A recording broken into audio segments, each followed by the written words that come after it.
Assalamu alaikum viewers. Welcome to Siyasat English News. I'm Ayman Umar. As India is still trying to recover from the grave impact of the deadly second wave of COVID-19, a top physicist in the city has now said that the third wave appears to have set in on 4th of July. Dr. Vipin Srivastava, an eminent physicist and former Vice Chancellor of University of Hyderabad, told Times of India that the pattern of new COVID-19 infections and deaths in the country since 4th of July appeared similar to that of the first week of February 2021, when the second wave of COVID-19 hit the country, peaking by April end.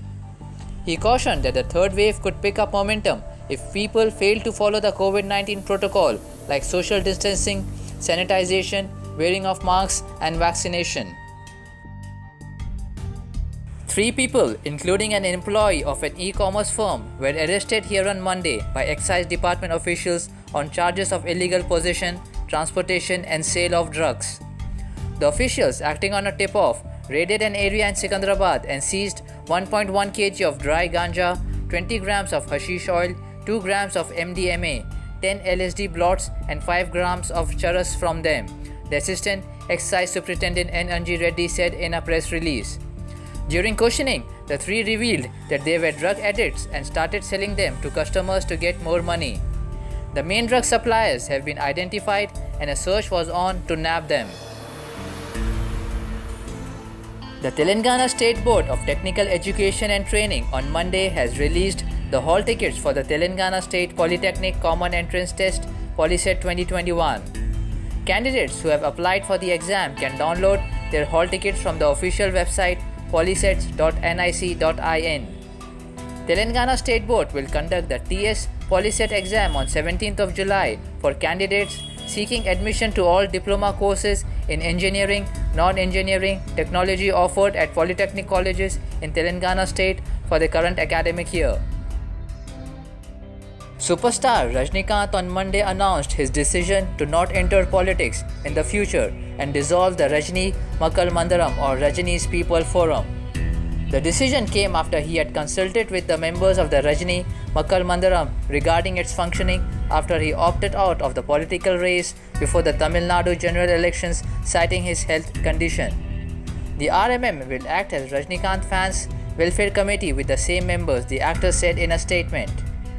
With the advent of the COVID-19 pandemic, his filmmaking schedules and the trip to the United States, Rajinikanth had not been keeping in touch with his supporters.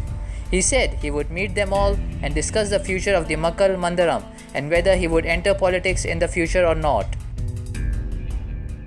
Union Minister of Education Dharmendra Pradhan said on Monday that the National Eligibility Cum Entrance Test 2021 for admission in undergraduate medical courses will be held on 12th of September across the country. The application process will begin from 5 p.m. tomorrow through the National Testing Agency's website. The NEET examination was earlier scheduled to be held on 1st of August. According to an official release issued by the Ministry of Education, in order to ensure social distancing norms, the number of cities where the examination will be conducted has been increased from 155 to 198. 2 Indian homeopathic doctors have received the United Arab Emirates coveted Golden Visa. Dr. Hasnain Motiwala from Nashik, Maharashtra and Dr. Anupriya Batra from Punjab were granted Golden Visas by the United Arab Emirates Federal Authority for Identity and Citizenship. Dr. Motiwala was given the UAE Golden Visa on 1st of July. He has been successfully practicing in the United Arab Emirates for the past 7 years and is currently practicing at Al Liyafa Modern Medical Center and Aqua Clinic in Dubai. Another doctor from India, Dr. Anupriya Batra, was given the UAE Golden Visa on 8th of July. Dr. Batra is currently working with Dr. Batra's homeopathic clinic in Al Nahda, Dubai. Oman Sultan visited Saudi Arabia on Sunday on his first official overseas trip since assuming power last year, with talks expected to focus on the Yemen war and economic and investment cooperation as Muscat looks to shore up its finances. His Majesty Sultan Haitham bin Tariq Al Said, whose country has joined United Nations-led efforts to secure a peace agreement in Yemen, arrived in the city of Neom for a 2-day visit. He was greeted by the custodian of the 2 holy mosques, King Salman bin Abdul Aziz, which was the 85-year-old king's first face-to-face meeting since the coronavirus pandemic began. During the visit, Saudi Arabia and Oman signed a document to establish a joint coordination council to oversee several agreements. Former Indian captain Mohammad Azharuddin, DDCA President Rohan Jaitley have been named in the 7-member BCCI working group that was formed on Saturday to decide on the formula to compensate first-class cricketers for the cancellation of Ranji Trophy last season due to the COVID-19 pandemic. The other members of the panel include Saurashtra's Jaydev Shah, Karnataka's Santosh Menon, Assam's Devajit Saikia, Bengal's Abhishek Dalmia and Uttar Pradesh Yudhvir Singh.